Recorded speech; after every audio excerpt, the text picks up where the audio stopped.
I've been watching the markets for over a decade, and I've never seen retail investors get played this badly. You're chasing AI stocks that trade at 200 times earnings, while Warren Buffett has reduced his Apple stake by 70%, locking in nearly $100 billion in gain. You think that's a coincidence? Here's the thing nobody wants to tell you. We're heading into the kind of market where growth stocks get absolutely massacred. But there's a small group of companies that don't just survive these crashes. They thrive, and the smart money knows it. Think about 2008 for a second. While Lehman Brothers was imploding and tech stocks were getting cut in half, there were companies quietly raking in record profits. Dollar General saw their stock jump 20% that year. McDonald's up 6%, while the S&P crashed 37%. Warren Buffett calls these recession-proof businesses, and he's been loading up on them like crazy. His latest 13F filing shows massive positions in companies that most people completely ignore. We're talking about boring businesses that generate cash in good times and bad times. Ray Dalio from Bridgewater Associates put it best. The companies that win during downturns are the ones people can't live without, even when they're broke.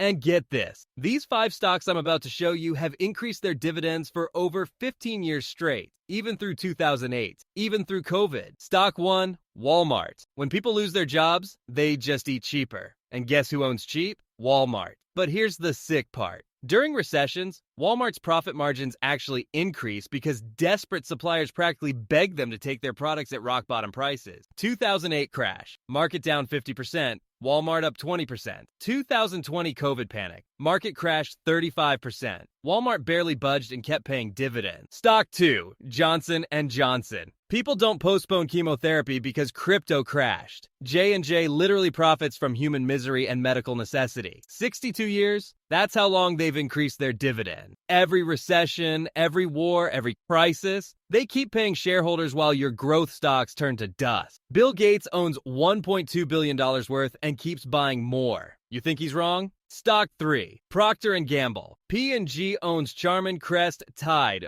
all the boring crap you buy without thinking. But here's the kicker. During the last 5 recessions, their sales went up 4 times. Warren Buffett calls this his forever hold and owns $4.4 billion worth. When the Oracle of Omaha calls something forever, you better pay attention. Stock 4, Coca-Cola. Coca-Cola sells more during bad time. Why? Because when people can't afford a $15 cocktail at a bar, they buy a $2 Coke instead. It's what psychologists call affordable luxury. The small hit of dopamine broke people can still afford. Buffett bought this stock 35 years ago and has never sold a single share. It spits out $10 billion in cash every year, and most of that goes straight to shareholders as dividends. Stock 5, Waste Management. Do people stop throwing away garbage during a recession? 21 straight years of dividend increases. Exclusive government contracts in major cities. 0 real competition. It's basically a legal monopoly that gets paid. These stocks are already starting to move. Smart money has been accumulating them for months while everyone else was chasing meme stocks and AI plays. Walmart surged 76% in 2024, but most people think it's too boring to buy. The Federal Reserve is signaling more rate cuts are coming, which historically means we're closer to a recession than people think.